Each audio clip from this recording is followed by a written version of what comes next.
Municipality যারা আছেন এলাকায় যে হাসপাতালগুলো আছে চোখ দিয়ে দেখতে হবে নাকি শুধু প্রমোটিং দেখলে হয়ে যাবে?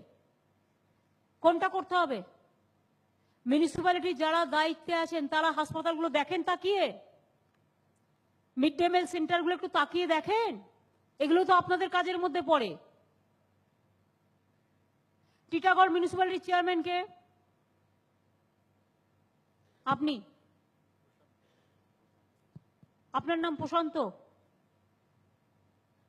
ওই যে একটা যে রেলের কারখানা হচ্ছে ওখানে এনক্রোচমেন্ট করতে বারণ করেছিলাম, আবার তৈরি করেছেন। ওরা শিপিং, একটাই শিপিং তৈরি করছে, জাহাজ তৈরি করছে, তাকে ডিস্টার্ব করে কি লাভ? বারণ করেছিলাম।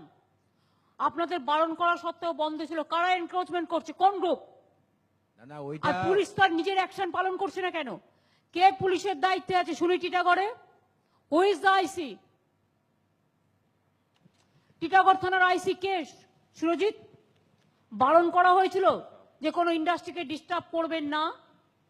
ম্যাডাম আমি মোহাইমেনুল হক, আমি আইসি টিটাগড় আছি। তা আপনি কেন করেননি? তিন চারটে লোক মিলে যে, তিন চারটে দল মিলে যে এনক্রোচমেন্ট করছে, একটা নতুন জাহাজের কারখানা হচ্ছে, তো আপনারা তো কারখানাটাকে বন্ধ করে দিচ্ছেন। ম্যাডাম আমাকে ইন্ডিভিজুয়াল পকেটে তো টাকা তুলবে, তার জন্য ইন্ডাস্ট্রি বন্ধ হবে? কে তারা? কত বড় মস্তান, কত বড় নেতা, সব শুনি। এই নিয়ে ম্যাডাম আমাদের কিছু জানায়নি ম্যাডাম। কেউ জানায়নি? জানাবে কি করে? জানালে প্রোটেকশন পায় না বলে জানায়নি হয়তো।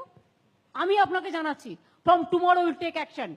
Don't allow anybody to do for any encroachment, okay? ঠিক আছে, আমরা ওই রাস্তা করে দেবো। ঘটনা হচ্ছে যে ওখানে কেন অ্যালাউ করলে? তোমাকে বলা সত্ত্বেও why you allowed that? না ওখানে বহুদিন ধরে একটা রাজিন্দার পার্ক ছিল। সে মানে ধরুন আজ থেকে 30-40 যখন বছর একটা আগে জাহাজ কারখানা হচ্ছে, ছেলেপেলেদের এমপ্লয়মেন্ট হবে, এটা একটা নতুন জিনিস তৈরি হচ্ছে, তোমরা কেন ওদের করছো? আমরা তো গেট পের সব করতে দিয়েছি, পরে ওরা এনক্রোচমেন্ট করতে দিয়েছো কেন? কেন তুমি দখল করতে দিয়েছো জায়গা? আমরা তখন ওই অবস্থাতেই ছিল, ওরা ভেতর থেকে গেটটা করেছে। তোমাদের আমি যখন বারণ করেছিলাম তোমরা এটাকে স্টপ করে দিয়েছিলে, আমরা তারপরে আবার নতুন করে শুরু করেছে। অর্জুন, ওটা আমরা করে দেবো। তুই প্রশান্তের সাথে কথা বলে, এটা তোমার দায়িত্ব দিচ্ছি, তুমি এটা দেখে নেবে।